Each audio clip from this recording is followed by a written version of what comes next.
Good morning and welcome. This is Sunrise Daily. I'm Ayo Makinde. Well, you can say that again. But add to that the fact that it's a beautiful Thursday morning. Here in Lagos, Nigeria's commercial capital, I'm Kayode Okikelu. Well, it's always a beautiful day here in the Federal Capital Territory, no matter how hot it gets. Good morning. Welcome. I'm Maukwe Yusuf. Let me add to that again. I'm adding a lot of things this morning. It rained in Lagos yesterday, Maukwe. You see? One of the reasons you should be in Lagos right now. So the weather is actually cool, calm, and collected. Let's just see how much that will add to the hydrothermal capacity. You know, because that was one of the reasons given. So we are told. The president apologized yesterday. For which reason we need first-class brains in this country to get things done. Oh, yes. So the president apologized. I mean, that's at the executive level. And then at the National Assembly, there's been this talk about having automatic employment for first-class degree holders. I don't know. I thought that was actually the practice at some point. I mean, let me sound like you in the 70s and 60s. You know, I thought it was a no-brainer, really, having our best brains in civil service. I mean, that makes sense, right? But over time, if there's anything we see that they escape, as it were. So we have these good brains, I mean, these best brains, they're done, and they move out into not just, the private sector, in fact, outside of the country, and you just wonder, we invested a lot into these people, and then, I mean, it's only fair. They want to aspire to greater things, but I think it's important to give them incentives so they can stay back at home and replicate whatever, God has blessed them with, replicate that across the sectors. Imagine having our best brains steering the affairs of things, coming up with inventions, doing great stuff. So this is a good thing, but the remuneration package for me will be the deal breaker. Let's be honest here, people need money, right? So what will be the remuneration package? Will it be the average civil service remuneration package? That will be a big question, because I imagine a first degree holder who has different options, work in the proverbial oil company, go abroad, or work in the civil service. I mean, sometimes you just have to do what's best for you. So that's also a very important point to raise. What will be the remuneration package? And overall, I think this is geared towards having corporate governance, a civil service that is cutting edge, that cuts all the bureaucracies and all of that and delivers for the people. Because if there's anything we need in this country, it is a better civil service. Yes, there's been a lot of improvement in recent times, but we could do better. So, good way forward, but how would we sort the payment? Marco. Are you really asking me that question? Because I don't have the answer to it. How will we sort the payment? Maybe I should raise questions of my own. The question will be for the ones who are currently in the system, because it's not the first time we're talking brain drain. We've talked about brain drain in the academics. We've seen a lot of our lecturers leave the country, and it didn't start today. I heard in the 80s, that was when I was born, there was a massive brain drain as well. When there was, this huge uncertainty during the military era, we saw a lot of our lecturers, wonderful brains, because usually what used to happen within the university system, this is not exactly a new idea, is that some of the brightest and best were retained by the universities. And when we saw that that wasn't happening, when our environment wasn't able to keep these people, they left the system. So a lot of them have since left. In the medical sector, we know what it takes to get into medicine, Ayo. I don't know, and Kayode, I do not know what it was like for you, but it was one of those things that you wanted to do. JAMB scores for medical students were extremely high, and for any parent to say my daughter or my son was reading medicine was a thing of pride. Parents really took pride in it. I don't know if they take as much pride in it today when you look at what is happening in the medical sector, but we know that for your child to be a medical student, it meant that child had brains, so to speak. And now we see see our doctors leaving en masse in droves out of our system. We see Saudi Arabia and a few other countries coming to recruit our doctors right under our very noses. And what do? We send the DSS to go and, scatter the place. Well, the DSS says they were not involved, but hey, we have our own suspicions and we're allowed to say what we saw. And that's the best that we do. Or we speak with our minister and he says, oh, we actually have sufficient. Let them go. Then we now see in the papers a few days later or a few months, years later, and then they're saying, oh, we only have 4 doctors to 10,000 Nigerians. Whatever happened to the excess? Oh, they're not coming back fast enough.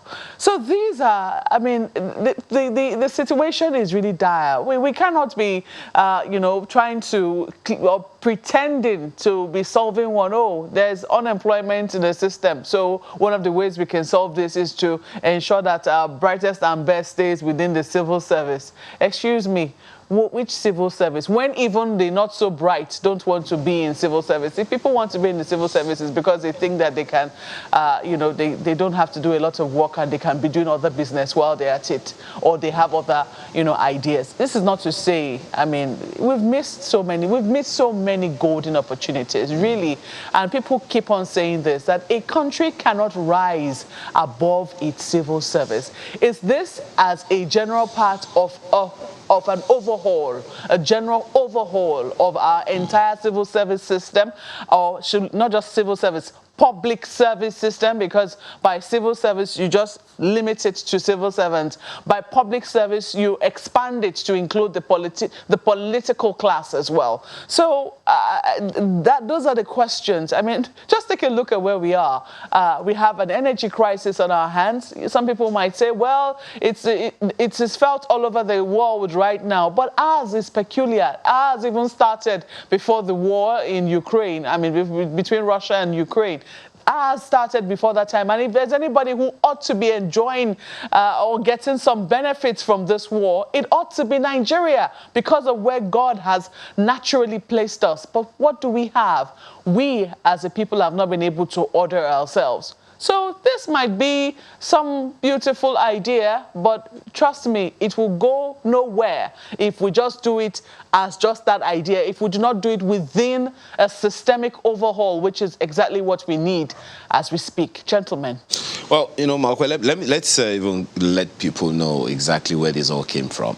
It was Honorable Chinedu Martins, lawmaker in the House of Representatives, who said, among other things, and this is where it's interesting, Nigeria's inability to leave the status of a developing nation may not be unconnected with the insensitivity and lack of political will of the ruling class and policymakers to introduce a reward system in a way that the best brains will automatically occupy important positions according to their area of competence. And I think that is where we need to begin the conversation from, which you both have spoken to.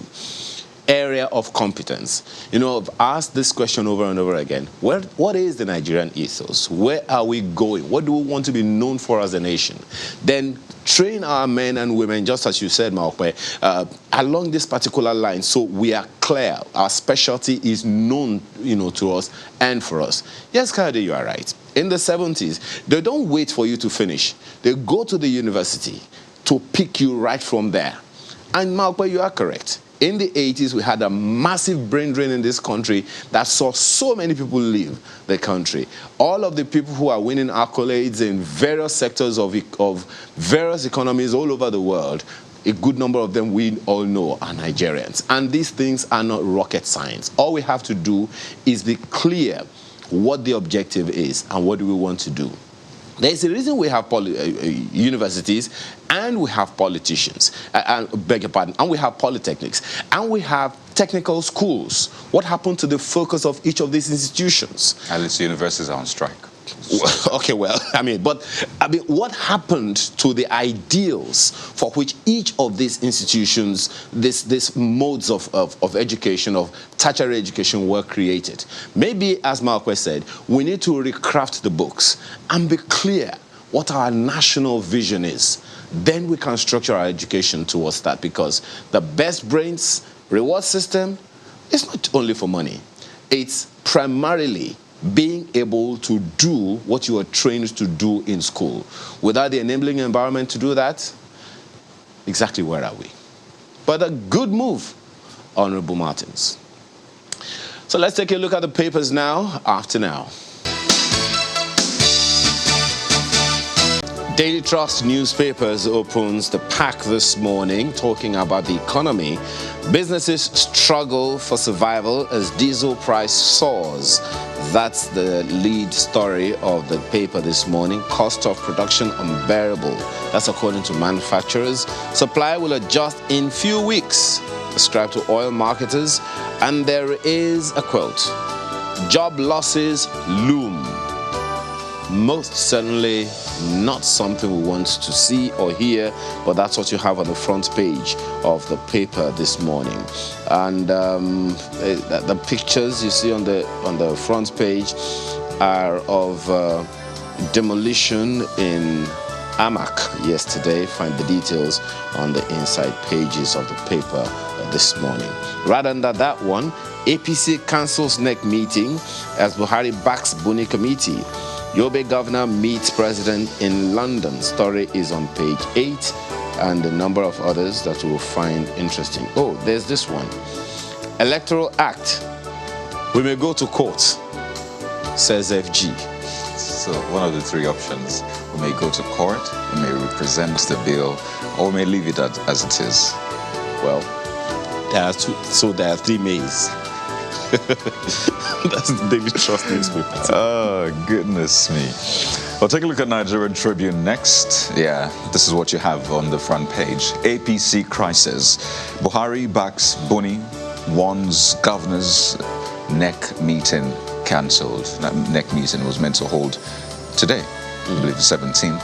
And up until yesterday, I think there were still talks about how it was going to happen until much later in the day, when things changed. And if there's anything we've seen with the APC in recent times is how things change quickly. So you hear there's going to be a zonal congress, and then it changes to a convention, and then you hear there's an acting chairman, and no, it's not an acting chairman. You hear there's going to be a NEC meeting, and you hear there's not going to be a NEC meeting. And the slogan is what? Change. So. Oh, is it next level? Change?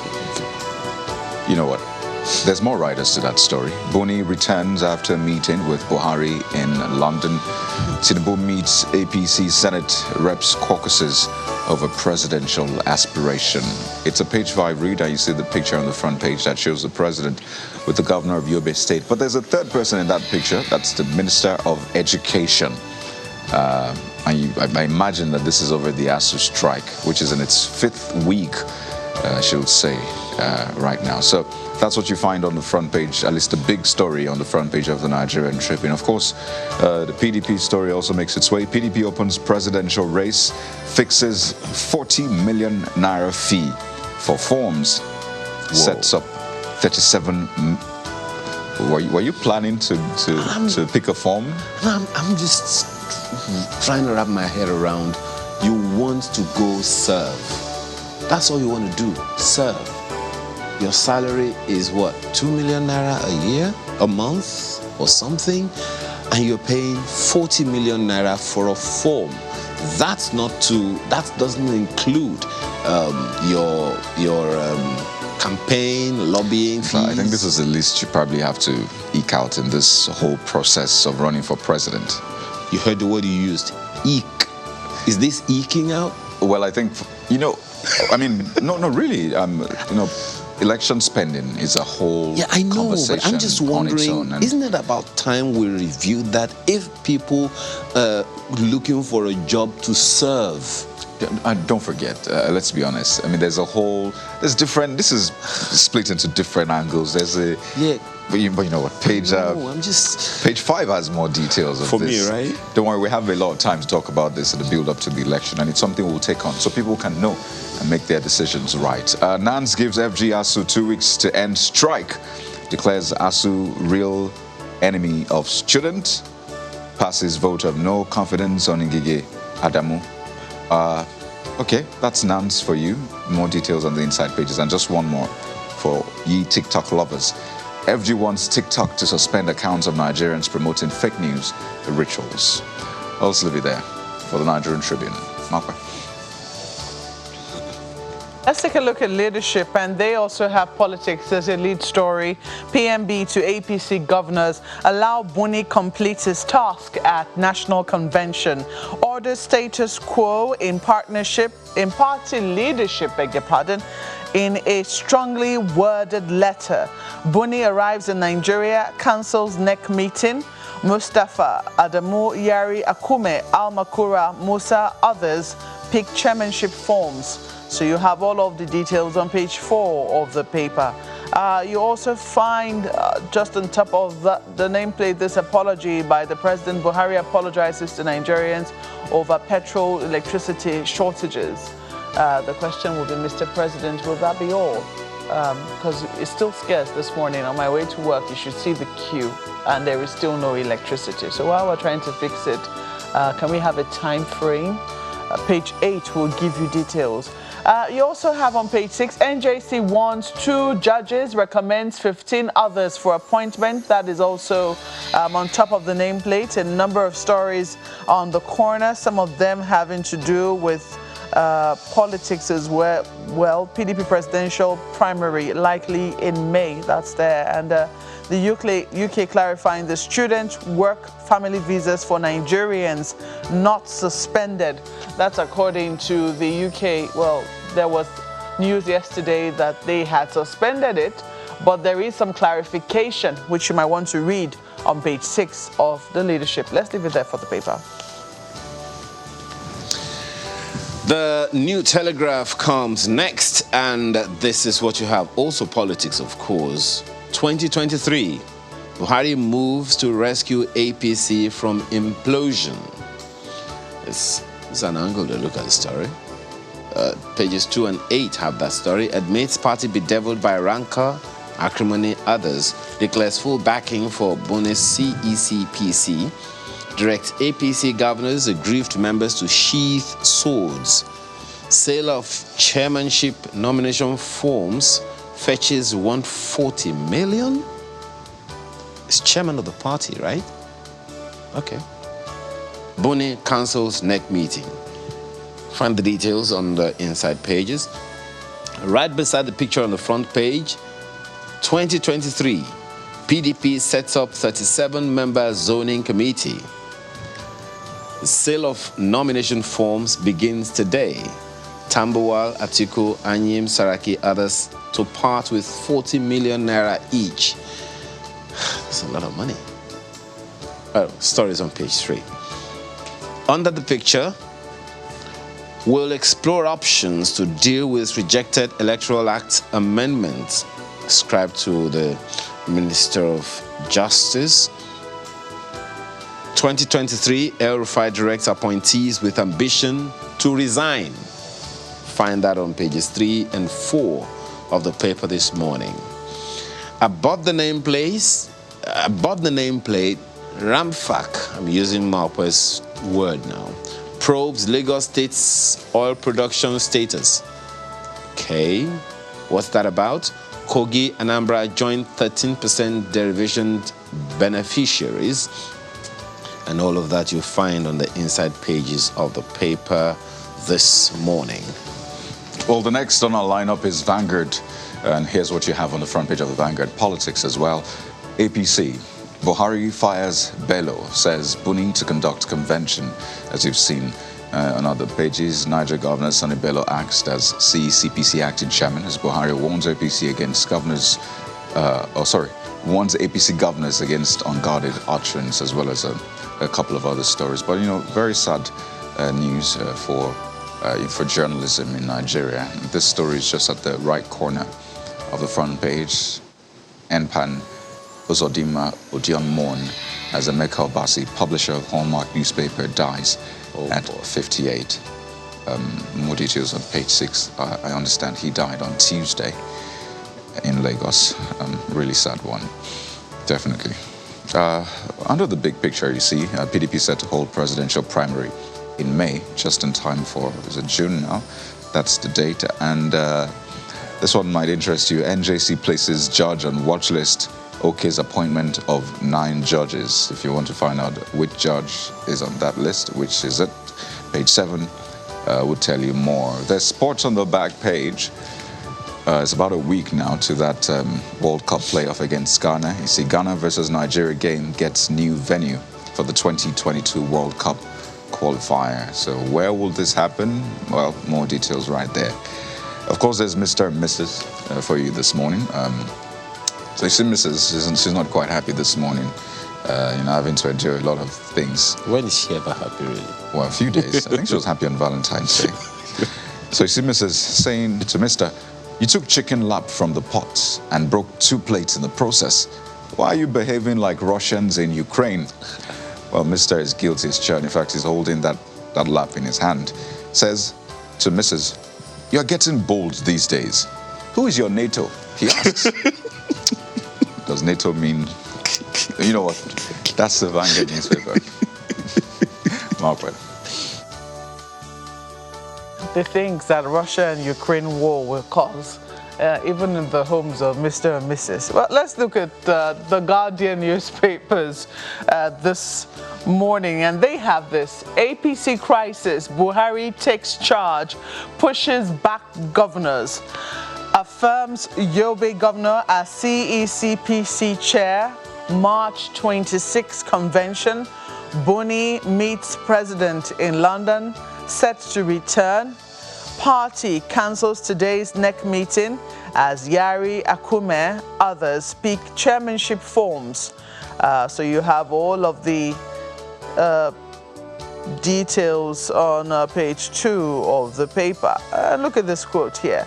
Despite backstabbing, God will see me through, says Tinubu. Is page 4. Backstabbing by who? From who? By a group of people. You might want to read details on page 4 of the paper. You also give you snapshots of the meetings that happened here in Abuja yesterday.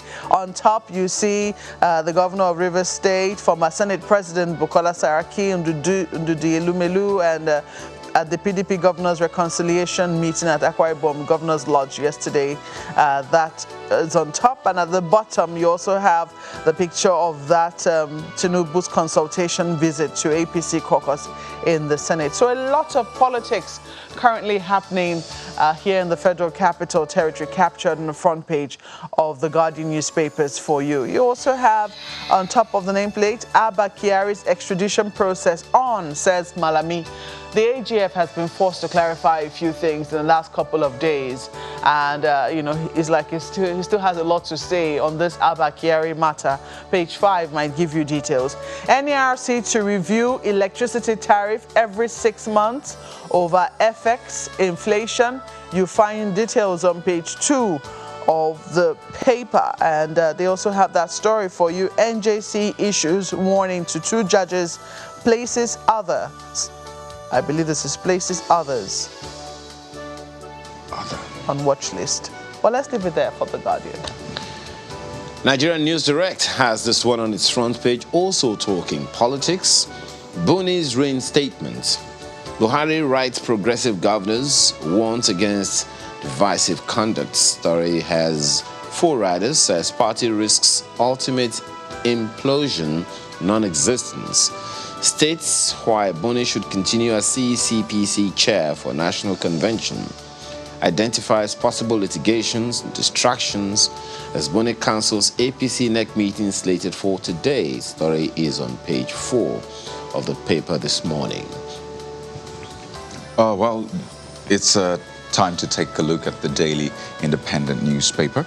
As you would expect, the APC leadership crisis is what you find there on the front page. Big and bold, El Rufai Akeredolu misread Buhari's directive on Buni. And that's a quote. Who said that? We find out on the inside pages. President endorses Buni to perfect plans for March 26 convention. Cautions governors against provocative utterances. So the dailies are heavy on politics this morning, as you would expect. Quite a busy day for the APC, PDP, and other parties, I imagine. So there you have it. FG blames gas shortage for current power situation, and that's also on the front page. And then the NJC story. NJC warns 2 judges, recommends 15 for appointment, and actually put 1 on the watch list, Mark West. So that clears like I say, confusion right there. But essentially, that's what you have on the front page. Plus, tension in Imo as gunmen kill 2 prison officers. So there you have it, the Daily Independent. Sad one. Well, politics is about power, but then so is the power sector. We'll look at that when we return from this break and get into the issues for the day. Just stay with us.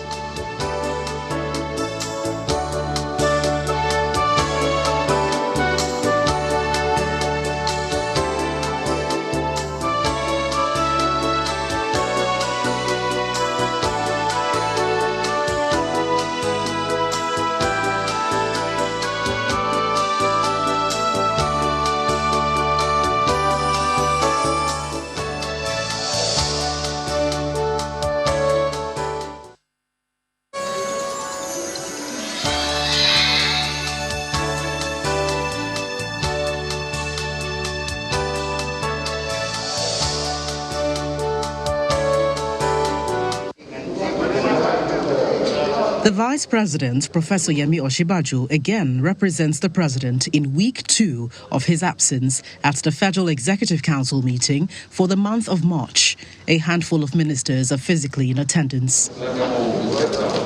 Against the backdrop of weeks of blackout owing to low power supply and the subsequent system collapse of the national grid, the Minister of Power at the briefing announces a restoration of the grid, an outcome of the emergency meeting held to quell the situation. This is like a war situation. We need to find solutions. We need to come out with answers, quick ones, emergency solutions. The supply that goes down on the grid, it triggers some response. Some started to trip down, and that also causes the whole system to go down. We had it the first day, we recovered it. We had it again, we recovered it. So we are on top of it. We have recovered it now. The grid is back. We are trying to get more megawatts to push on the grid. In spite of the revelations, the question as to where the power is still lingers. The grid is not that strong to carry so much load. We have to maintain it and load it gradually. We have gotten approval now of about 5 billion, over 5 billion, to open up and expand Lagos, Ogun, where presently they may not be enjoying quality electricity. Well, yes, that's what we're still talking about this morning. We're hoping to be joined shortly by the Director General of the Manufacturers Association of Nigeria, who will be joining us via Zoom. But right now we have with us Mr. Bode Longe, who is a strategy consultant and power expert. You're welcome to Sunrise Daily this morning. Thank you very much, Malkwe. Well, so this, I don't know what it's been like at your end in terms of electricity supply, but we do know in the last couple of days that our grid, our national grid, has collapsed twice within a spate of less than 48 hours. And it's something that has caused the nation great trouble, and it's beginning to impact businesses, especially when you also think of the fact that there is a general energy crisis. Or the alternatives, the major alternatives which people use to power their small and big businesses, diesel and petrol, is also being diesel, which has been deregulated, is available, but the prices are, getting out of reach. Petrol, on the other hand, is very scarce to come by. You spend hours and hours getting to it. So, from your perspective, as somebody who is a strategy yes, a strategy consultant. What strategy have we missed first? And perhaps what strategy should we be adopting right now to try and get back on track? Right. Okay, yeah, thank you very much. I think you're indeed very correct. The last few days has been quite challenging in terms of power or energy. I mean, it's really what you can call rightly so, an energy crisis, right? The electricity supply situation has been quite epileptic, and we also have a crisis with the fossil fuel, all hitting us at the same time. So the question is, what have we got wrong, in terms of strategy I'll speak to the power situation. If we look at it, this particular time of the year is also coincides with when we have the most load demanded, right? So if you like at the peak of the dry season, right, when it gets really hot, historically you find out that that's when majority of energy is consumed. We have a lot of power that is requested for cooling, so you find out that at this particular time, your unbeknownst to many of us, your fridges are working harder, right? Because you set them at a temperature, and what they try to do is whatever the ambient temperature is, they try to ensure they achieve the 15 degrees or 12 degrees or whatever, even your air conditioning system as well. So all of this without any change in your behavior, right? Just because of the weather situation, there's a bigger, demand from the grid. And unfortunately, this... From even the regular appliances which you have in your home. Which you have in your home, correct, yes. So now this now coincides with the time where, you now have the power situation. So there's also, there's been some challenges with the generation as well. So you find out that this is actually, a number of headwinds hitting us at the same time. So that explains why, there's a bit of maybe a strain on the network as we currently have it. But in terms of strategy, where did we miss it? Reality is these issues are known. So it all goes back to, what do you do in your times of plenty? So you provide for your times, for times when you're lean. So I think more integrated planning, right, could have helped this. We know this is almost a regular cycle, right? So the equipment, the infrastructure should actually have, we need to pay more attention to those, especially at this time. Now, it's not as though Just before you go on, and I'm going to be bringing in, I just saw now that we have the Director General of MAN waiting for us on Zoom. We'll be bringing him into the conversation shortly. But you said something about what you do in your time of plenty. We know that electricity is a commodity that goes to waste more or less if you don't use it. If generation has been done, if you don't find a way to pass that power on to homes, whatever has been generated is wasted already. What are you supposed to do in the time of plenty, so to speak? Are we supposed to store the power? Right. Okay. So plenty in this reference is, what do you do to plan, for the time when, situations will be quite different?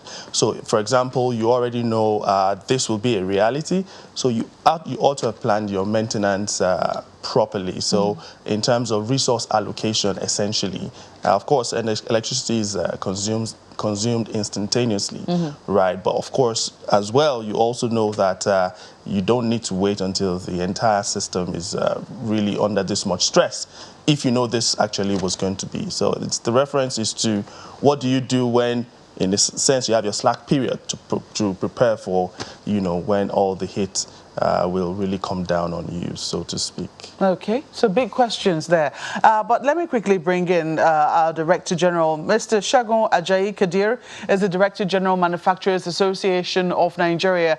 Good morning to you and welcome to the program. I do not know how this scarcity, this upsurge in the price of diesel and this scarcity of electricity on the power grid has hit manufacturers. How are you taking this? How are people in your industry taking this on?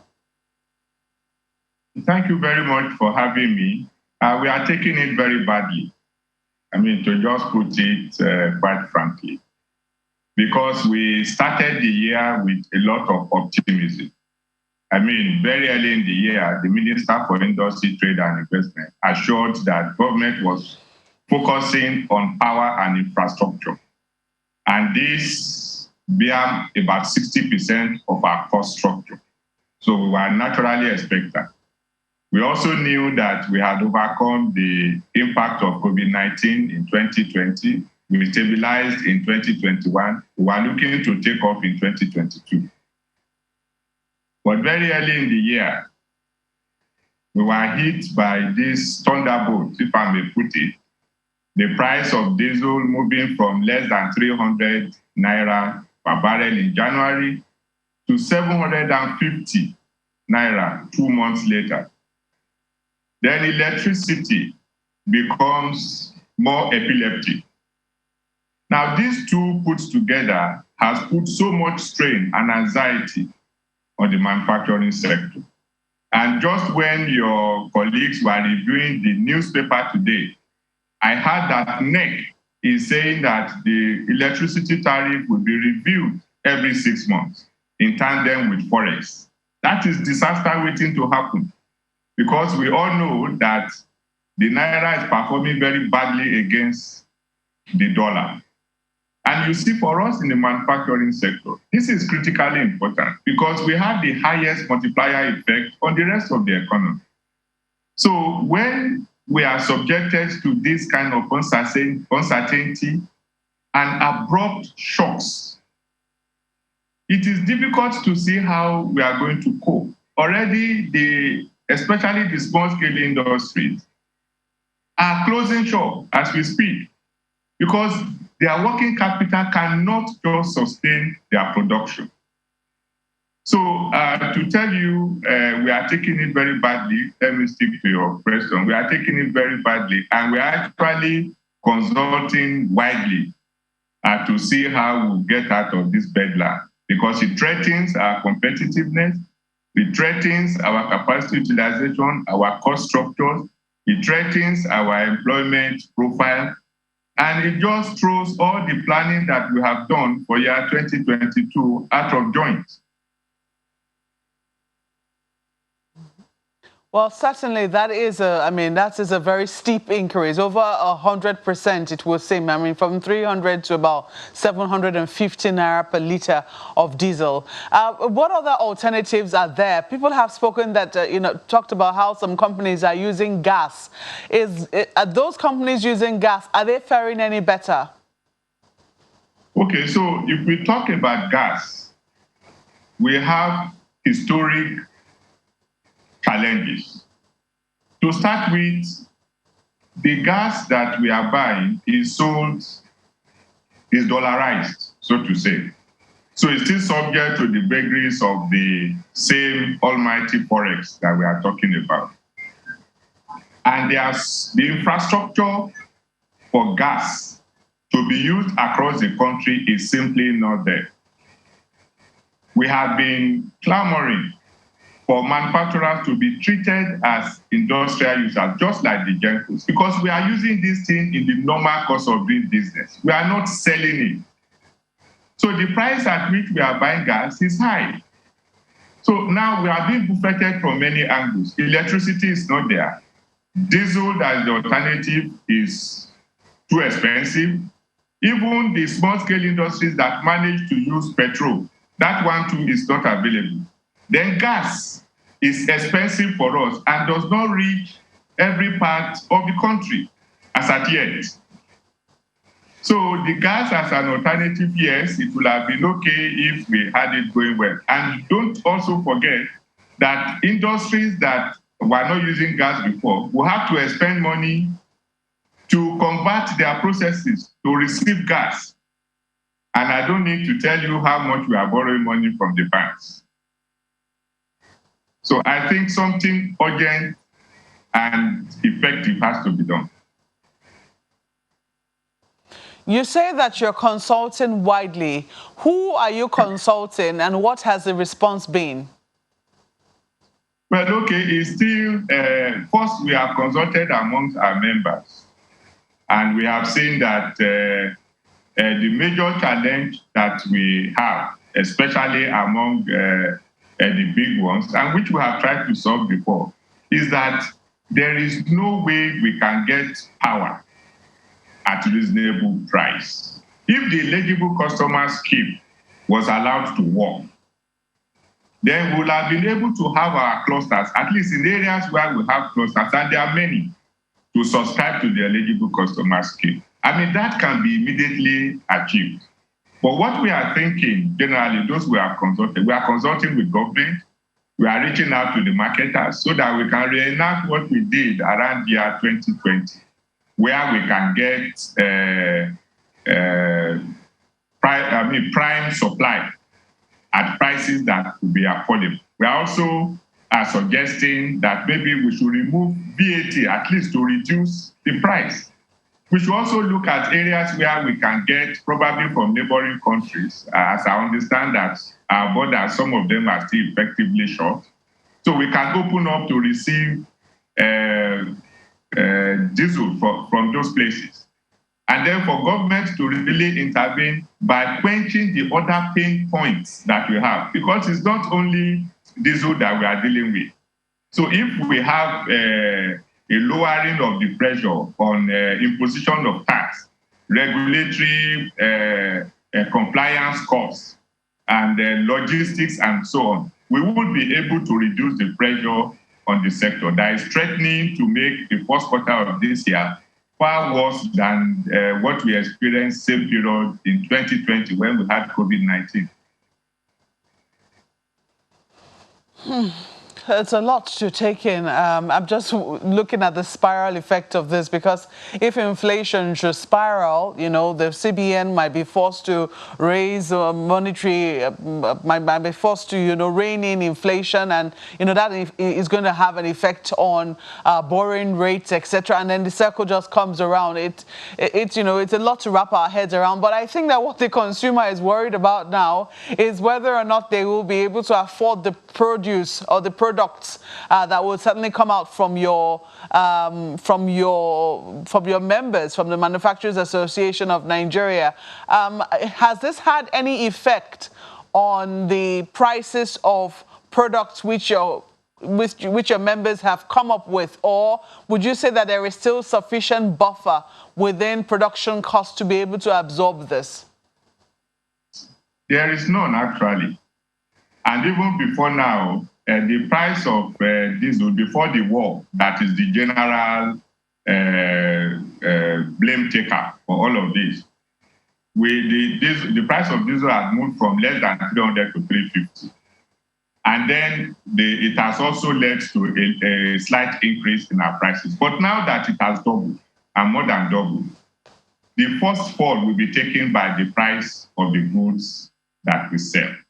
And you see, this also will affect even the logistics of distributing those goods when they have left our factory floors, because most of the haulage vehicles use diesel. Now, when you juxtapose this with the depletion of the disposable income of the average Nigerian, you can imagine that, one, they may not be able to buy, because it will certainly be more expensive. And this is not only the area where our cost of production is rising. So it will certainly lead to increase in price of the product, and it will mean that they will buy less. So even the ones that we manage to produce with our depleting working capital, we will not be able to sell. We'll have to invest in warehouses to store them, because they are unplanned inventory that we are generating. So it's a lose-lose for everybody. That's why there has to be a national conversation on this emergency. We have to talk. We have to understand whether we want our industries to continue to function or not. Just recently, we are having an increase in excise duty, even goods that are not excisable. The food and beverage and tobacco sector, that is contributing 4.5% to the real GDP and 49% to manufacturing GDP. You are increasing and you are introducing excise. This is not the time to do all of this. So the conversation has to be holistic. I mean, let's not get it twisted that it's only diesel and so on that is the problem. There are a whole lot of other problems. We are engaging the government. What we are saying is that this engagement should yield food quickly. And we have to do this before the politicians get busy. I think by June, July or so, very few people will be listening to you if we talk about the economy. So the time to do it is now. Well, let me ask Mr. Lunge, something that he raised earlier when he said we know what the problems are, and it would then seem that, okay, so if we know what the problems are, we're either playing the ostrich or we don't just want to do what we know is necessary for us to do. And the issues that Mr. Segun Ajayi Kadri has raised will only get worse. So what are the things that you think we need to do immediately? I know that many times we just want to solve today's problems today. But then, if we solve today's problems today without having in mind the foresight of what the implications could be tomorrow, there could be another problem waiting for us tomorrow. So what are those things that we have not done? I'm trying to rephrase my question to you now. Right. Okay, thank you very much. I think, first off, Mr. Segun's comments already, is quite loaded. I mean, he's spoken to a lot of this. What I think we can do as a country is what I call, there has to be connected thinking, all right? The economy is the sum total of all the parts, okay? So we really can't plan our strategies in silos. So we have the Manufacturers Association. They have their pain points, right?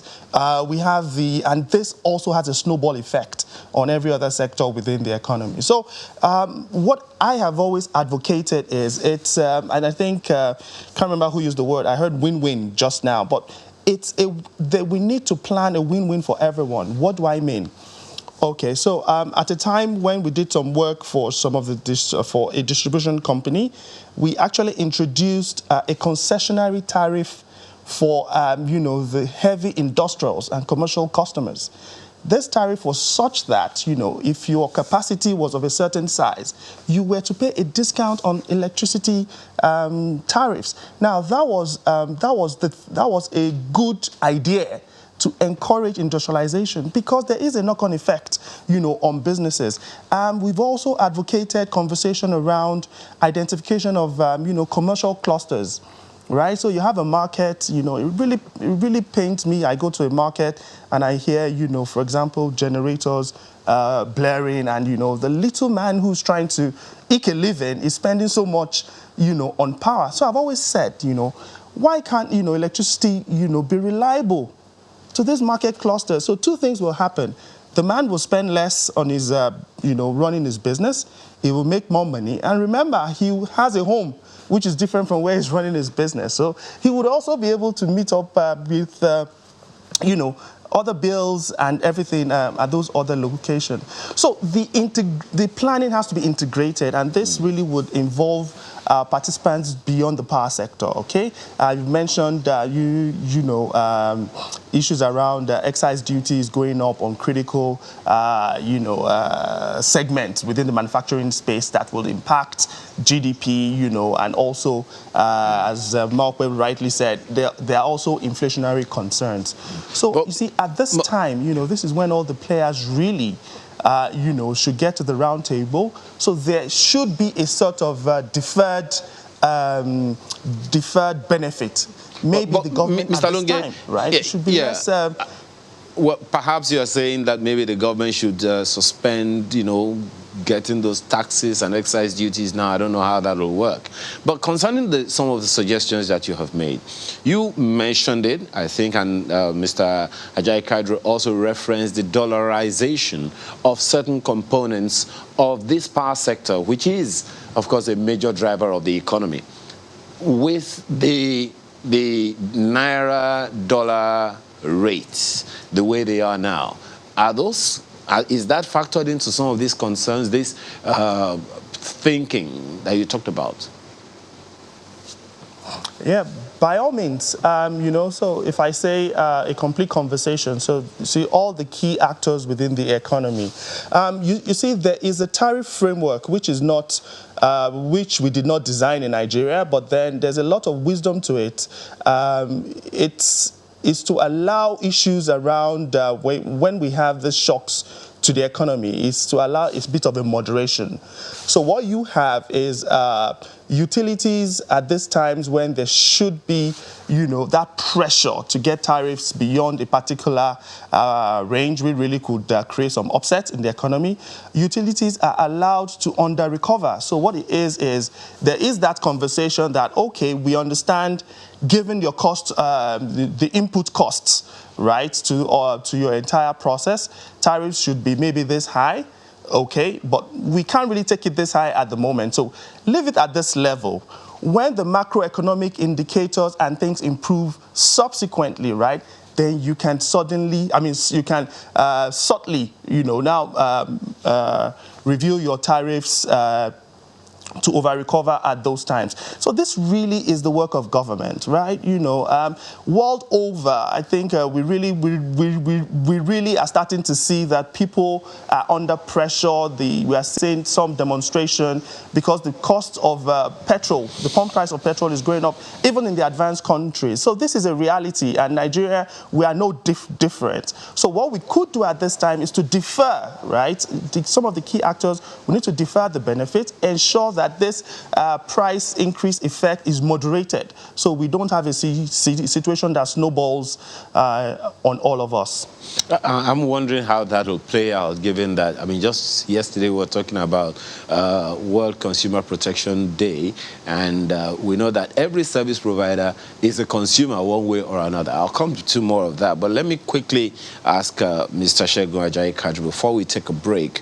I know, Mr. Ajayi-Kadri, that there are various sectors in the Manufacturers Association of Nigeria. Which of these sectors would you say is most hit by the challenge of the energy crisis? Okay, yes, most hits will be those that demand electricity more. The steel industry, for instance. They are completely sold to using electricity supplied from the national grid because they can't even, most of their processes cannot be fired by diesel. So that would be the most hit sector.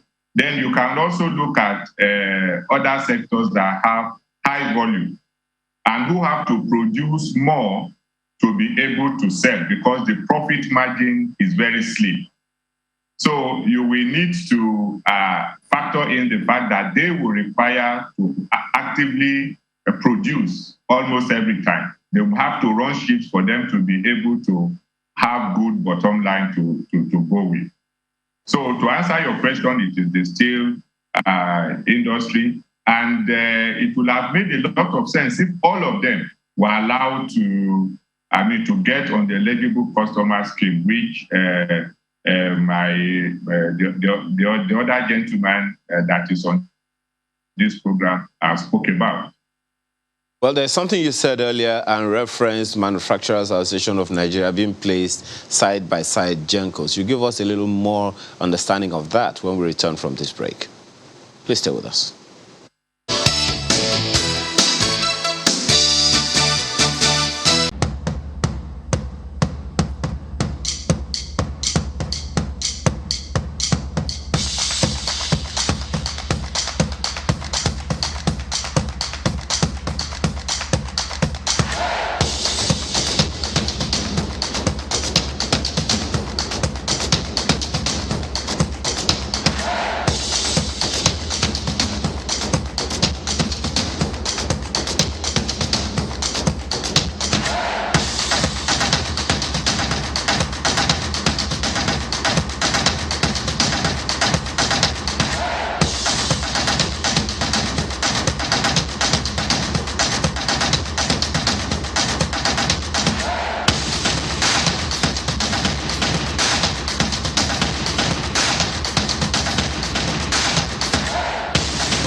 Thanks for staying with us. Well, Mr. Jai Kadri, that issue you raised earlier when you referenced the Manufacturers Association of Nigeria, side-by-side GENCOs, could you help us understand what you have in mind?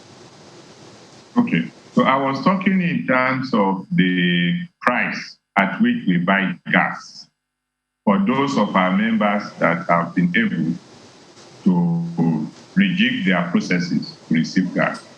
Currently, we are treated as commercial customers, which means that we buy at the normal general price.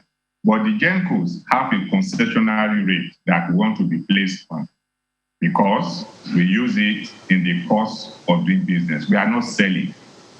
That's what we are saying. Already, government has taken action on it because of our persistent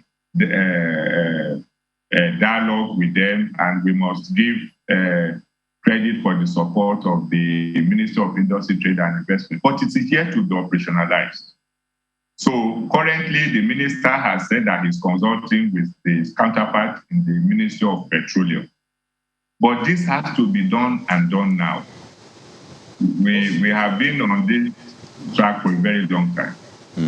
Speaking of things that need to be done now, because it will seem this power situation came to make a bad situation worse. Apparently, there have been various challenges in the manufacturing sector. So I came across this tweet yesterday, and I'd like to just read it out to you and find out how much this is a reality for players in that sector, saying that, how do you explain it that a manufacturer has an invoice of $425,000 to import materials, and all that is allocated to him from CBN is $210? How true is this for the sector? By the way, this is from a Twitter user, Bola Defila, who's said to be a manufacturer in Nigeria. Well, I think it is true that is our experience. I don't know this particular case, but we have members that have applied for more than $1 million, and justifiably so, because we always state what we want and it can be verified both outside the country and here, and it's giving $50,000. So it's just a joke, actually, to imagine that what you get is useful. It's not even enough to cover the cost of going to ensure that those raw materials are what you want and so on, for the person who is going to travel to ensure that. So we are getting far, far, far less than we need. So how do you make up for that shortfall? Because I'm imagining myself, if you get just, let's say, 50,000 of, $1 million, how do you make up for that 950,000? Where do you get it from? Because the business has to go on. Go to the black market at cutthroat price. And so when they were no longer giving, CBN was not allocating dollars to them, they get the dollars, we go to them to get it because business must go on. And that's why when other things are added to it, it's rubbing insult upon injury. So for how long has this... Pardon me, for how long has this been going on? Because it's important to bring out these issues so at least the regulator and others involved can know, perhaps if they didn't before, so we can at least mitigate the impact of some of these, hits on our manufacturing sector, which is very important in terms of employment, in terms of, providing the basic things people need. So for how long have you had to endure this as manufacturers? For a very long time. It is more than a decade it's been, but it's now been aggravated. And you see, the painful thing there is that sometimes you get very hopeful because the CBN will come up with fantastic ideas. I mean, we supported the CBN when they said they were going to give the dollars to the banks so that we'll be able to access it. But we go to the banks and it's not there. So, then they say at the time, we were told that they were waiting for the procedures and so on. But the truth of it is that we are not getting. And one wonders what you must prioritize.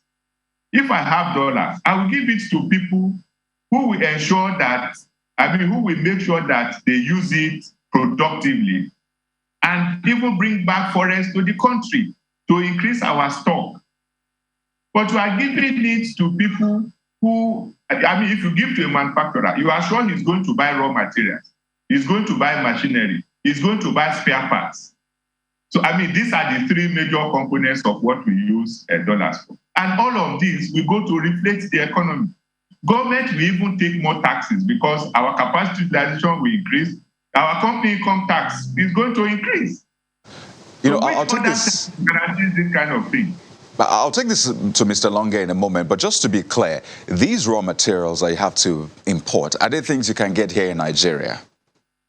Most of them we cannot get. And even getting them from Nigeria, somebody has to make it available. Is it available? If it's available, is it available in the quantity you will need? When people say that oranges are everywhere and you are importing orange concentrates, if all the orange that we can take, not minding how insecurity and so on has affected your capacity to get them, if a company will use it up in 2 months, should he plan his production plan for 2 out of 12 months? These are realities that we need to face. And that's why we're having a conversation that will not just be for talk. Because we have been talking for a very long time.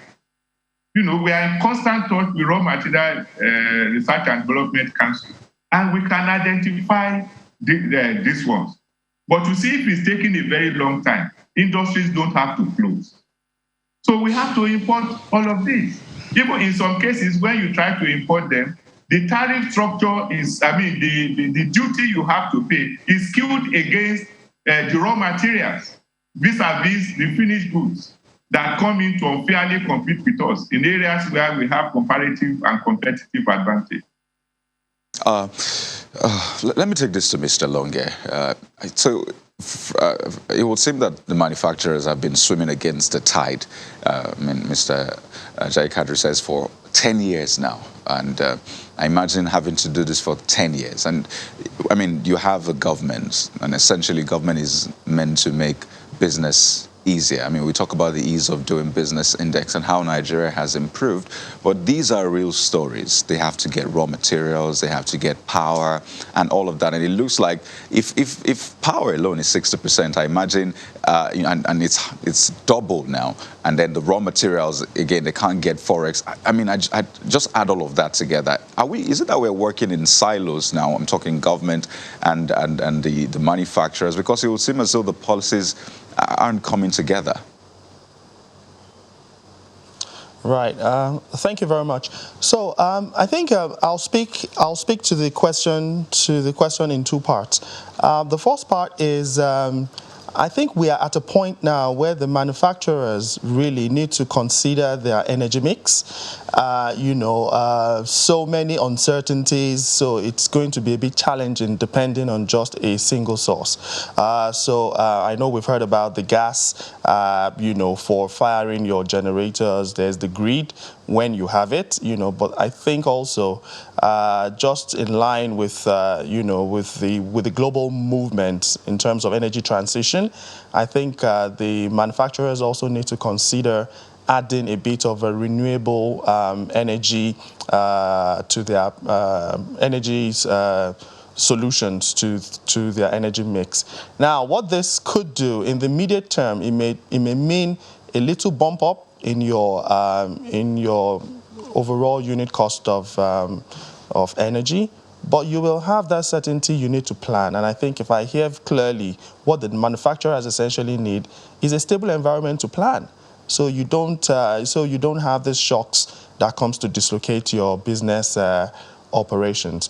Of course, renewable energy is may be challenging for very, very intensive production processes, But technologies are improving, and I think a proper sizing, of your power requirement, and also a bit of work around shifting or shuffling your production around, when you're able to get some reliability in terms of power could be helpful. So I think that conversation could happen in that regard, and I can say quite confidently that a few companies, in fact many, are actually looking in this direction. The other part of the conversation is, the cost of other material inputs into the production process. And you see, and it goes back to my earlier comment around connected thinking. There's really no way around this. Okay, if we cast our mind back, we would see that countries that have made the turn took deliberate efforts. When they started thinking about these things could have been 20 years back, and then they only just start to get the benefit. We do hear every time that the Malaysians came to Nigeria to get palm oil seeds, and now they are, the global exporter. So these are the conversations we need to have. And I think government's role should be more of an enabler, all right? I think government should do less of getting involved. Let the businesses have that enabling environment. So there are key inputs into the production processes. I think the conversation needs really to start now. And in fact, we did see a bit of this, I think, in the early days of the financial crisis, 2015, 2016. We have started to see some traction, right, in terms of how to ensure, we actually improved exports potential in the country. Well, but I'm the afraid question to then say, is, as soon as things ease up a bit, yeah. we'll get the to question then business as usual. is, right. How do we sustain that momentum? In fact, if you listen to Mr. Ajayi Kadri the other time, he says we've done enough talking. It's time to do something. So let me ask Mr. Ajayi Kadri, what would now there's a consequence, so to speak, by a fellow member of the organized private sector, NASIMA, who was quoted, the president of NASIMA was quoted as saying this. It says that all of the things that are going on now would. The effect may not be immediate, but it will produce rising prices, rising inflation, erosion of the purchasing power of the population, and redistribution of wealth that plunges more of the population below the poverty line. In order to avoid this, if you agree, how much time do we have? Well, honestly, he said it's going to be long term, but it is short term and it's happening right now. So we don't really have time. If you ask me, I would say that even before this week runs out, we need to have this conversation. The conversation around what government will do on specific challenges that we have. We can itemize them in terms of priority, that this is what we need to do. And you see, I think why we are not getting it right, why we appear to be, this problem appear to be lingering, is that we are paying lip service to some of these things we promise to do. If you give priority to, if you set your priorities right, you will know that you have to put your best foot forward.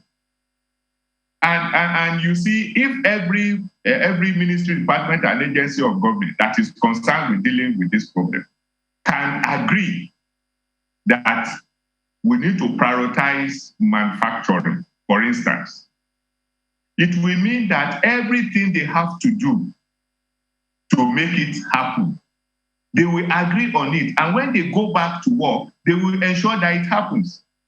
If we do that, for instance, the Ministry of Industry, Trade and Investment will not have to take a very long time to convince the Ministry of Finance that it should drop the idea of increasing excise.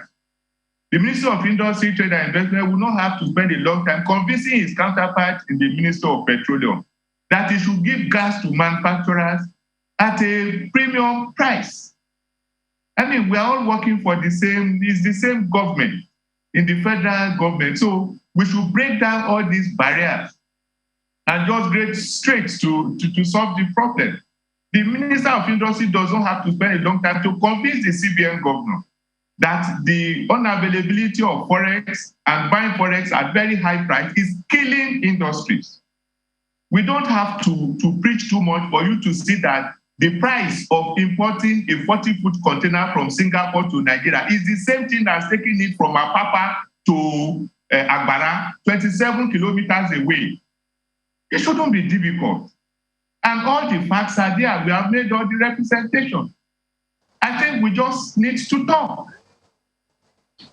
We just need to talk, and we just need to act immediately. So I know that manufacturers have made huge investments in certain areas. I mean, for instance, to buy a generator, I mean, that can power an industrial plant. I mean, that's a massive investment. You've talked about haulage, transport, and, you know, buying trucks that will also, you know, take goods from one part of the country to another, distribute these goods, you know, is also a big investment.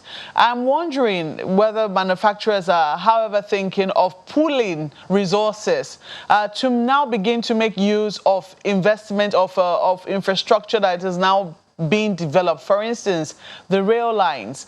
In a few places, we know that the rail lines are now functional between Lagos and Ibadan, for instance, and that could, you know, shorten the distance between Abuja and Kaduna, between Warri and Itakpe, for instance.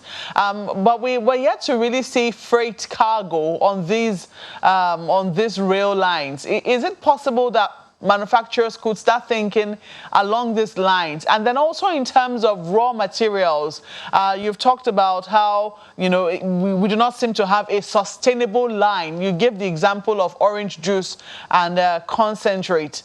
The CBN has been trying its best to see how we can encourage farmers to do this farming all year round. Is it also possible that manufacturers can begin to look into areas that perhaps with a little push, they will be able to source their raw materials locally? Yes, honestly, if the CBN governor will meet with us, and we have asked severally for meeting, we will tell him what he needs to do, and we have always told him, then he should do it. We have met with the railway, the government agencies, and we are actually trying to take advantage of those rails that are now working.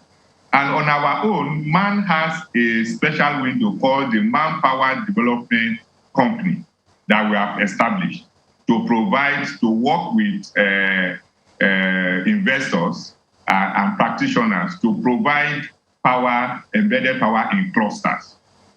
Of course, I need to also tell you that we have hiccups resulting from the activities of the DISCOs who think we are trying to take businesses away from them.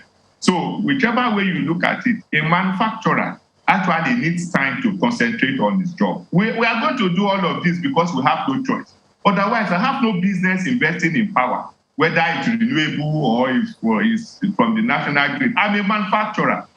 I want to produce. The people I'm competing with, they don't produce power. That's the truth. And there's no way, you see, and this investment, where am I going to get the money? Is it from my capacity that is dwindling? Is it to collect from the banks? Am I not going to buy those equipment in dollars? Where am I going to get the dollars? So it's good to say, you know, explore other means and so on. How?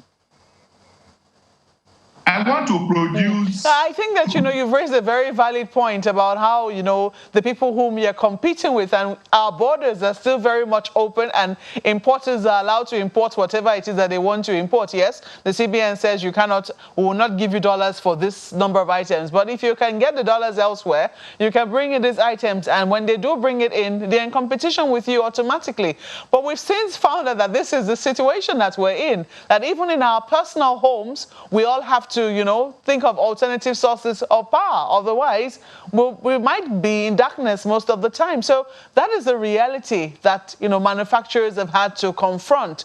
The question is, how well are we, confronting these alternatives in our places of work? I might not be here today if my company weren't invested in many sources of power, to be able to beam to Nigerians and even far beyond Nigeria's borders. So these alternatives are now a necessity for us. How are Nigerian businesses pooling resources to adapt to the situation which we have all found ourselves? Yes, I've told you we are. And those are the things we are doing. Man has a manpower development company that is working with experts and practitioners to provide. We have succeeded in Herika. We have one in Herika. And we have spots around the country where we are processing we are going through the process of having them established. But let me just mention that when the CBN governor is not giving money to import some items, those who import it go to bureau de change or go to black market to source it. That's the same place I'm sourcing to bring in the ones that he allows. So what's the effect? It's of no effect. Well, let me come to you. I'm going to call you Mr. Strategy. This is where and you can feel his pain. You can feel, the frustrations that manufacturers have to deal with. And I'm just wondering, because he said this is not our job. My job is to produce. That's what manufacturers do. My counterparts around the world don't have to do this. So my mind, I was just thinking that, what if other companies were to say this is going to be our job? We've seen logistics company come up as a result of, trying to solve the problems of moving goods around the country so that businesses don't have to worry about that. I don't know if it will be possible for alternative energy companies to come up. Will it be against our laws, for instance? Right, okay. So actually that is happening, okay? So there are companies today that provide power as a service, okay? So what that does is exactly the wish of the manufacturers. I don't really want to get bothered about how or where you're sourcing power, right? But just tell me how much I will pay per kilowatt hour of electricity so I can run my business. So I think with all that is going on, that has created this opportunity. And as I speak to you, I think that opportunity also is actually growing. So the interest for that type of service is actually is actually on the rise. Will it be against our laws? Are you aware if the discos will be up in arms against those sort of companies? Right. So there isn't any law against you procuring power for yourself. So you see, for this facility, you have a generator, right? You did not have to go ask any permission to do that. So these companies actually are setting up, generation capacity close to where you are. Essentially, and you probably are just paying for it. Think about it essentially as somebody taking over the management of your generator, right? So you don't have to worry about maintenance, about diesel and all that. You are just paying a fixed price. So I think that's the business model, and then that really seems to be working. Progressively, what I want to say is, there is no one cap fits all solution out there. Right? What I've seen happen, which I think is also happening, is the distribution companies are willing and open, right, to constructive engagements.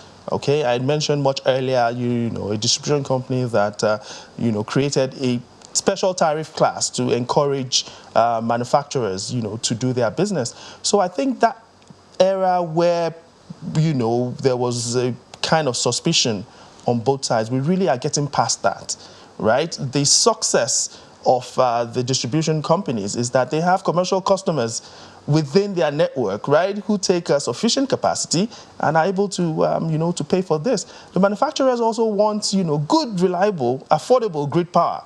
So I think there's a meeting ground for all the parties. I think what I would say is there should be more dialogue.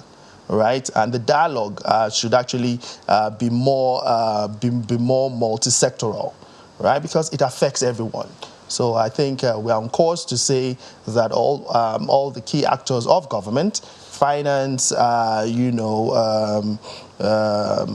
Ministry of Petroleum Resources, the CBN, everyone, we really should come together and look at the country and decide and agree on those key primary areas of focus that we need to start the work today. What I want to say is we really should move away from the quick fixes. Quick fixes will not get us to any sustainable outcomes, right? Let's have a clear situation, a roadmap, where we all subscribe to today. But more importantly, government must also consider, I would say should consider palliatives. Palliatives in the sense of how do you cushion the effect of all of this, headwinds that is pummeling the economy.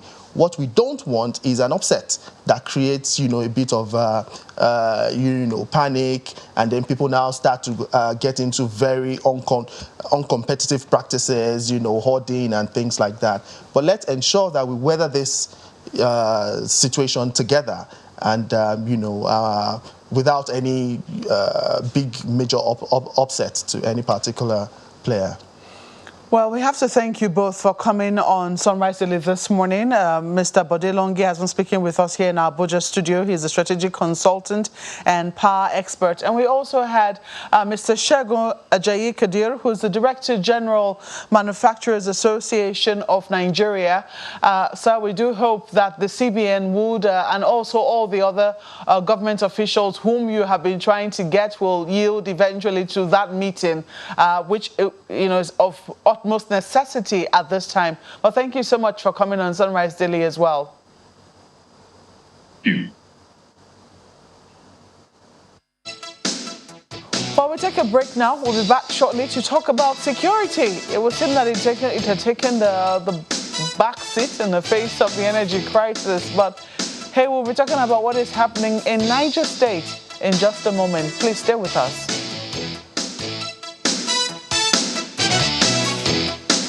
Owned this place, and so we're not planning, we're already in action.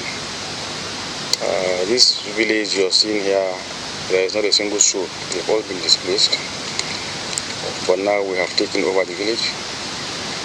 There are 4 more villages around here that have been displaced, and hopefully in the next few days we shall take over those villages.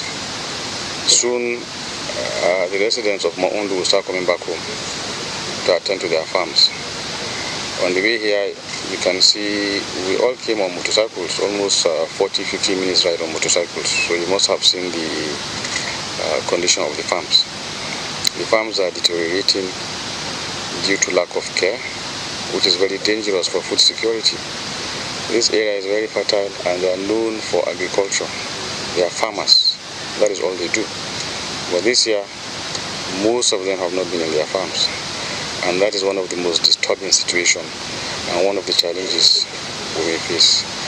There may be significant reduction in food production this year from these locations, which is very unfortunate.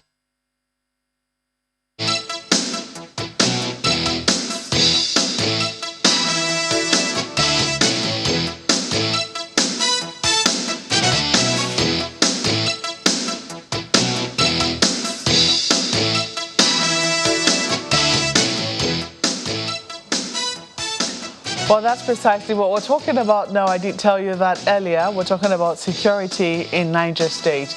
In the last couple of months, Niger State has been in the news, starting from at least, let's look at this year alone. In January this year, it was said that about up to 200 people had lost their lives in less than 2 weeks in Niger State. A few days ago, it was reported that 3 policemen were killed and 7 vigilantes also lost their lives in trying to neutralize bandits who have now been labeled terrorists coming into Niger State. Last week, or was it 2 weeks ago now, we also had an attack in a village close to Shiroro. Shiroro is where we have a major dam, which also contributes to the hydropower which we have in the country. So there have been questions as to what exactly is the situation in Niger State. I do remember senators, talking about this and saying Niger State is just an hour away from the Federal Capital Territory. So there are many reasons to be concerned about what is happening in Niger State. This morning, we're joined by the Secretary to the State Government of the state, Mr. Ahmed Ibrahim Matani. You're welcome to Sunrise Daily this morning. Thank you very much. Okay. Well, the security situation in your state has been a bit worrisome, or perhaps more than a bit worrisome. Can you tell us what has led to the upsurge in the activities of criminals which have been reported in Niger State? Well, thank you. Thank you again once for giving me this opportunity. Niger State, like you rightly say, has become in the news, has been in the news, on the issue of security. Of course, if you look at the size of the state, Niger State is strategically located. It is in the central, part of Nigeria. It has the largest land mass, 10% of Nigeria's land mass. We are about 80,000 square kilometers, and we are bordered by also, security-prone, states. We are bordered by Zamfara, Kebbi, part of Sokoto, and then Kaduna. And largely, these are, the epicenters of banditry and other insurgency activities. So because of this centrality, and of course, like you rightly said, we are very close to Abuja, so movements, and urbanization has actually, caught up with the state, especially in the border communities like Suleja, Tafa, and some of those towns that are on the corridor, that allow movement of people in and out of Abuja. But in the last, few years, we have seen a gradual upsurge of, this banditry, rates of kidnapping, and of course, to some extent, the gradual presence, of some insurgents in the name of Boko Haram and ISWAPs on some, isolated communities in Shiroro local government. Now, you can ask, why is this so? Of course, certainly because of, weak response on the part of security, agencies, over time, and taking certain things for granted. The way it is that we do not have, permanent camps, for bandits or terrorists, as you prefer to call them. But they come in because of the closeness of the states where they are with Niger, so they come in, attack, communities, and then go back. But in the last few weeks, we have seen them coming in, more often than they usually, did, in the past. Of course, looking out, for cattle, whatever cattle is, within, the state, they want to pursue it and be able to rustle it.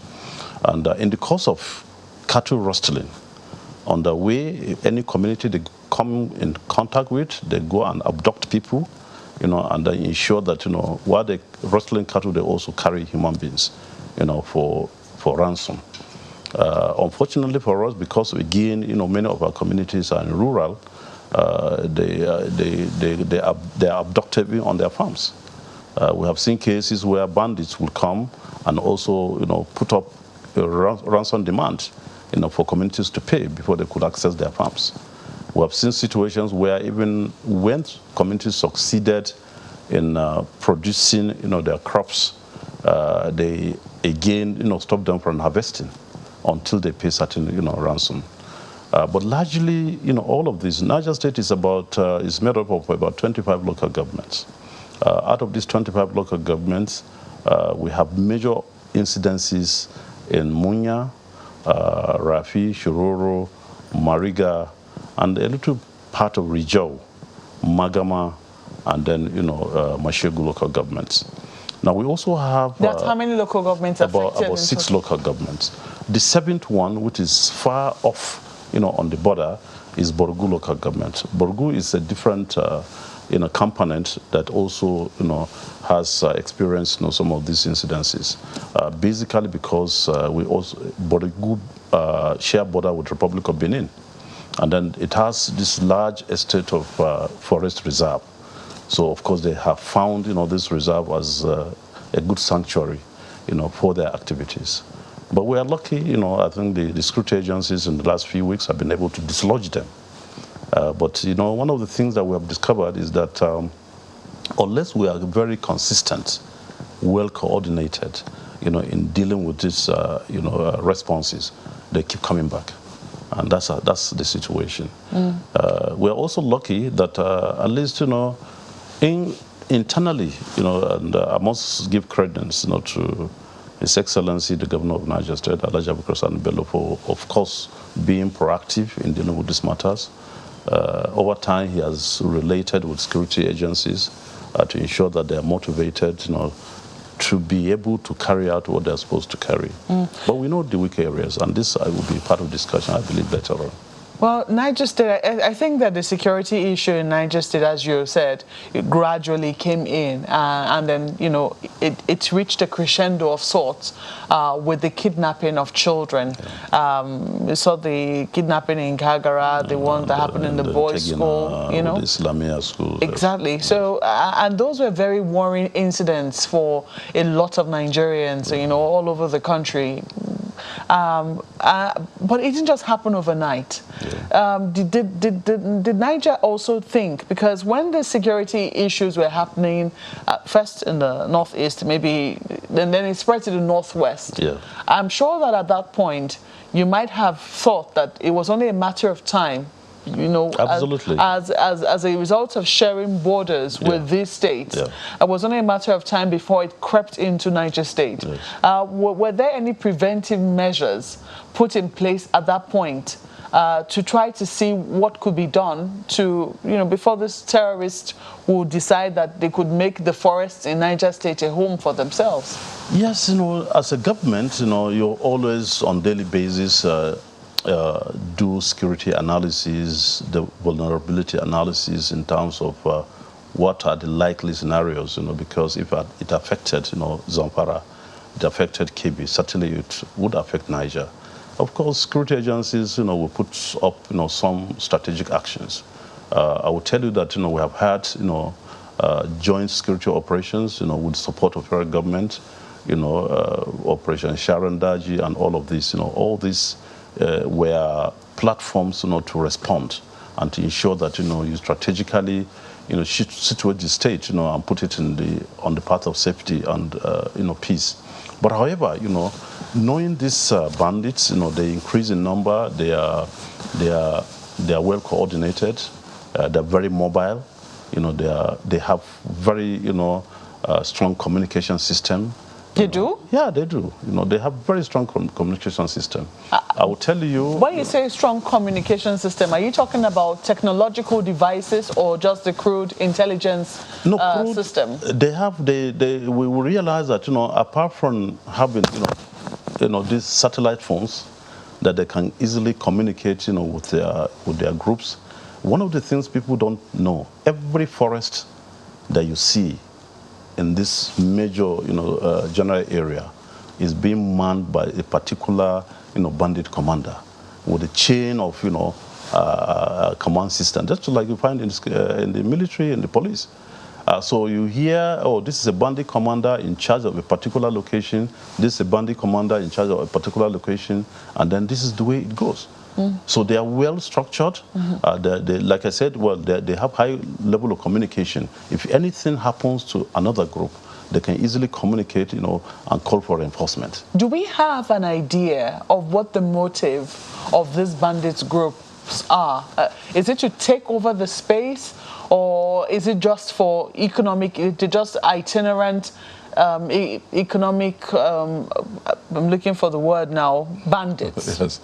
I will tell you, very interesting, scenario. I had visited one of the command areas. We have met with so-called, bandit commanders when we were, thinking about dialogue, as an option in a non-kinetic approach, to dealing with the security situation. And then we wanted to really extract what is the mission? Why are they taking up arms, against government, against communities?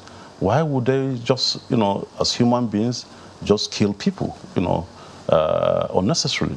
Of course, the demands are neither here nor there, because they kept saying that they've been neglected for a very long time. A lot of them are pastoralists, who have lost, their cattle and they have nothing else to do. They do not have Western education.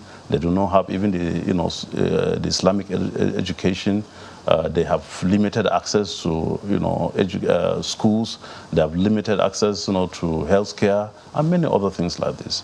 And but then we have always, emphasized that that does not guarantee, a whole entity, a whole population taking up arms, to really say this is the only way that they can get attention of government. Of course, every Nigerian has one limitation or the other. Whether you're a private sector man, whether you are in whatever level, nobody can have adequate. Nobody can have sufficient as far as the economy is concerned. So, and that is one of the reasons, because the governor now created some kind of safety measures by one of the flagship projects that we have is at Bobby Grazing Reserve. Bobby Grazing Reserve is about 36,000 hectares where pastoralists can come. They have access to pasture, they have access to water. If you want to do legitimate, herding of cattle, then of course this is a space, for you. So there will be no excuse to say that because you are not giving attention. So this is an opportunity.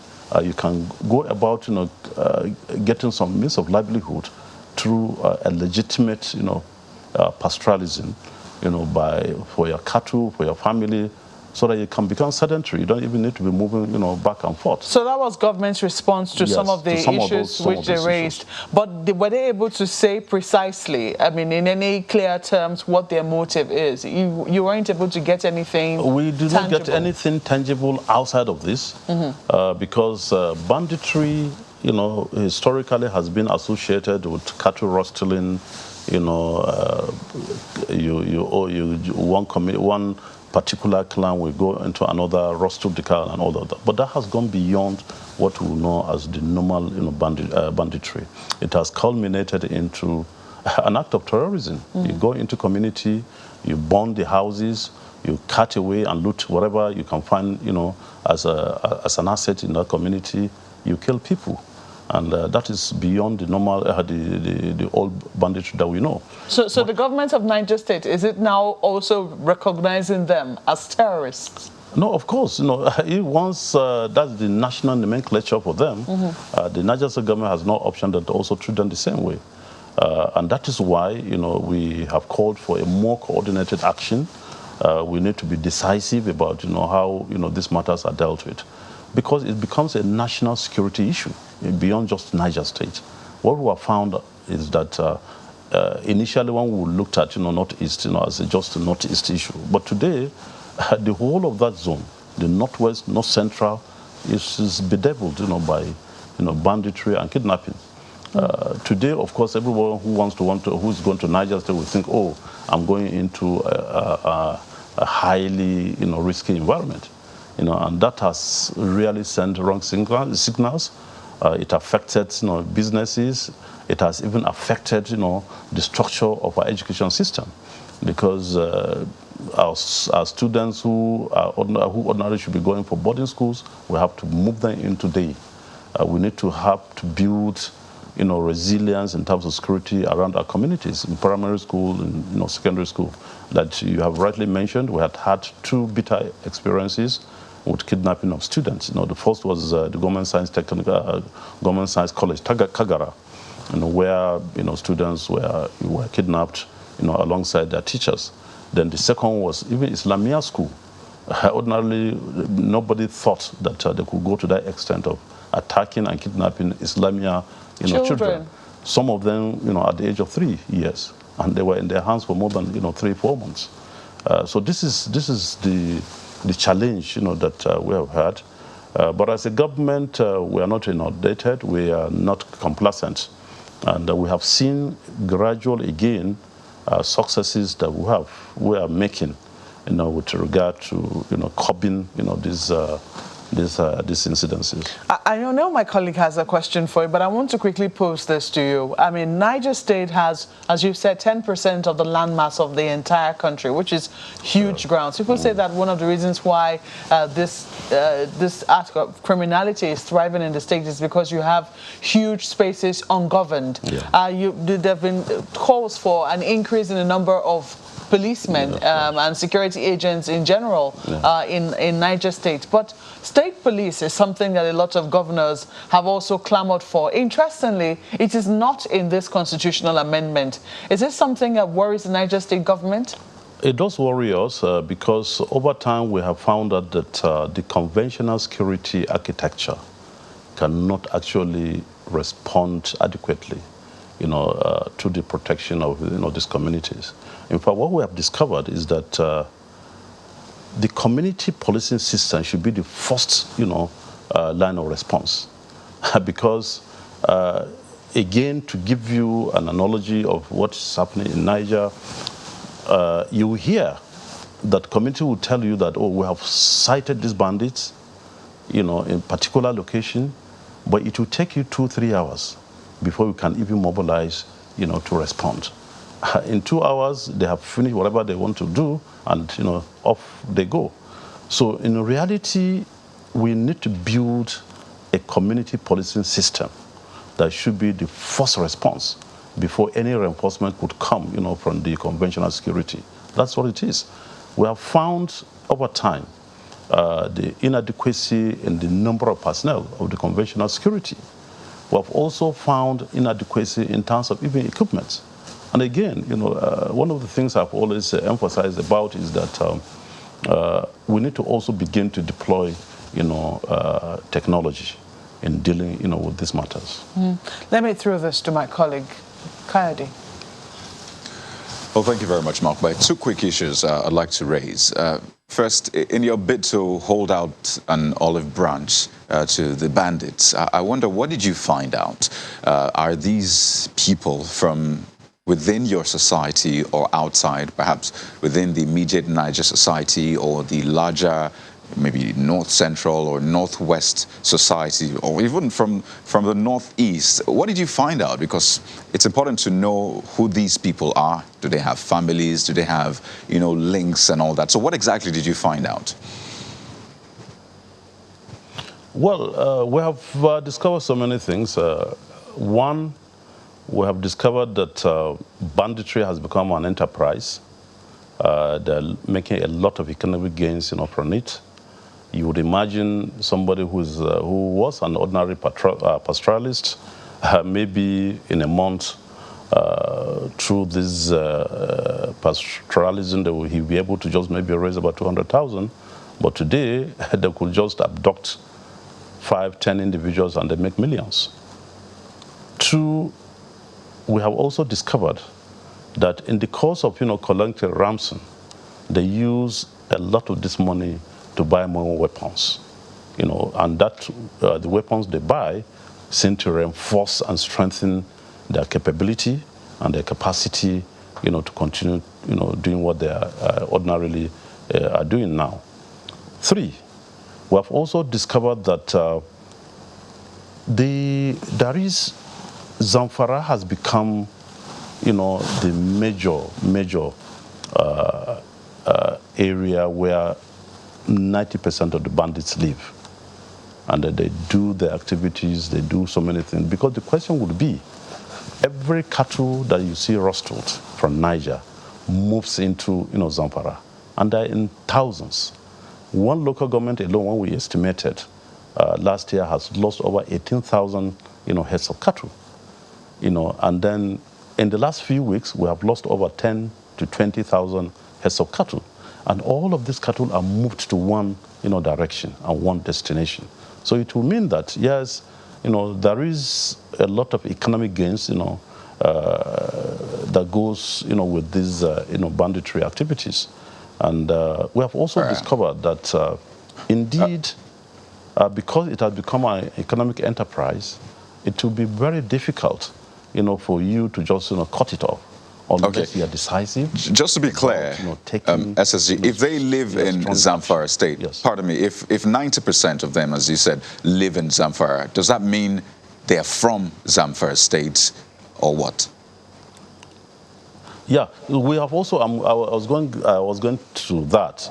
We have found now today, because it has become a big enterprise, it's not only the local, bandits that you find in Zamfara, parts of Kaduna, parts of Niger, Sokoto, that are actually into these activities.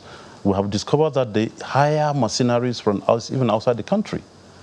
They bring them from all across, the other countries. They come into some of these states. They carry out these activities, and they are paid off, as mercenaries. And they go back.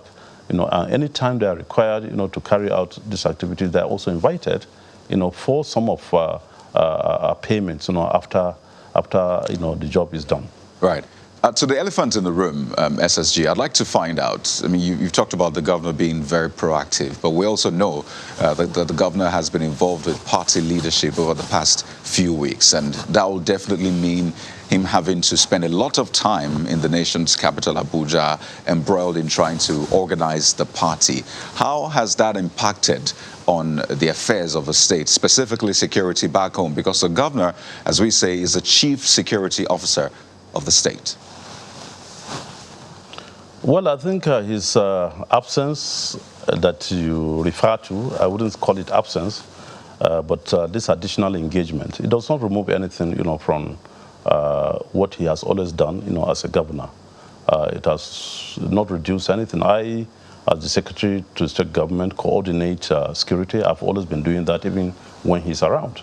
The Deputy Governor is there, and then we have the whole security architecture in Niger State that we carry on, these activities. He still provides, leadership in this. I will tell you that even when he's away, he still link up, with the relevant security agencies, to deal with this matter on a daily basis. You'll be shocked, and I'm sure you have seen some of the clips. He had visited many of these very high-risk, security areas, and of course, he went there on motorbikes. He tried to motivate, some of the security agencies and all of that. And he has not stopped doing that. Yes. Let me quickly ask you two quick questions about the vigilante who lost their lives. I do not know if there's going to be any special compensation. I know that the police force usually has some general group life insurance, which they do for their personnel. But we've also seen that some states have also supported in that regard. But for the vigilante, which we've seen the governor inaugurate and try to motivate. Would there be any special considerations for those who have lost their lives in the course of trying to secure the state? Yes. One of the things that the governor has done is to really provide an enabling law, for the vigilantes to operate. So he approached the House of Assembly, and the House of Assembly enacted this law, what they call the vigilante, corps, where he can systematically recruit, the vigilantes through a lawful process. Mm-hmm. So there is a recruitment process. There is a kind of compensation, process. Those who are vigilantes are being paid, on a monthly basis to motivate them. They are also provided, logistics, support. When they lose their lives, what happens? When you lose your life, you also get some form of compensation.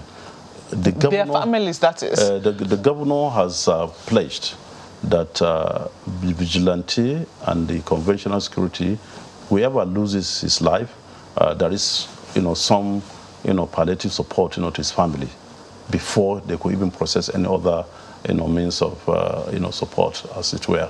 Then quickly, I know that Niger State is asking for special consideration. Yeah. How is that going with the federal government? Special consideration for, because we are, if you look at Niger, we host many national assets. And one of the things you mentioned is we have 3 power hydro producing, dams, the Jeba, Kayenji, Shiroro. And we're having the fourth one, which is in Gero. We're strategically located, like I said, anywhere you're moving, whether south to where, north to south, east to you, come through Niger. There was a time when we had difficulty with some of the roads and all of this. So Niger State, by its own strategic location, and like you rightly said, we are just a few minutes to Abuja. If anything happens, in Niger, before you know it, it might infiltrate, into the seat of, the government, the federal government. So I think special consideration should be given. We are not saying we should be treated differently, but what we are saying is pay attention in terms of providing security within the corridor, of the state, because we are bordered by also, the federal capital. Is that being well received? Of course, at a time you've heard, Mr. President, in fact, gave a directive to security agencies to go and ensure they do whatever it is, to ensure that there is, stable, consistent security, in the state. And this has been going on. They should also make sure that, these national assets now are well protected. And this is ongoing. Well, we hope that, that these security issues, will be resolved as soon as possible, and that, more and more people will feel safe and secure in Niger State. We have to thank you for coming on this morning. Ahmed Ibrahim Matane is the Secretary to the State Government of Niger. Thank you very much for coming on this morning. Thank you very much. We have a few feedback from you, which we'll quickly take. Dakwa Banjo says, the security challenges of Niger State is directly related to large swathes of ungoverned areas. I really don't know how much we can stretch our security agencies to fight this insurgency. Dialogue and justice is key. This one from Professor Enakana says, security agencies must work in harmony to achieve any sustainable successes against criminals and terrorists. They must be deployed to the vulnerable areas to help in the policing and curtailing flagrant attacks being perpetrated by terrorists and criminals in Niger State. Well, Law Alpha C2 says, I think federal government should expunge the power sector from the exclusive list and subsequently declare a state of emergency on the sector, just like it happened in the telecom sector. I think that's on already, especially the moving it in the constitution review. So, yeah, engage with legislators and the state assemblies to get this done. Festus Akimboyewa says, PMB asked the famous question, where's the power? I think it's our turn to ask him where the power is. We can't achieve good development without electricity. What happened to the electricity agreement with Siemens? Time to declare emergency in the power sector. So a lot of talk around declaring a state of emergency in the power sector. Thank you so much for your feedback, and thank you for watching this morning. Well, it's been a pleasure having you on this ride with us. I'm Kayode Okikelu. Prepare to recruit the next set of leaders by getting your permanent voter card. Do it today. I'm Ayo Makinde. Have a wonderful day.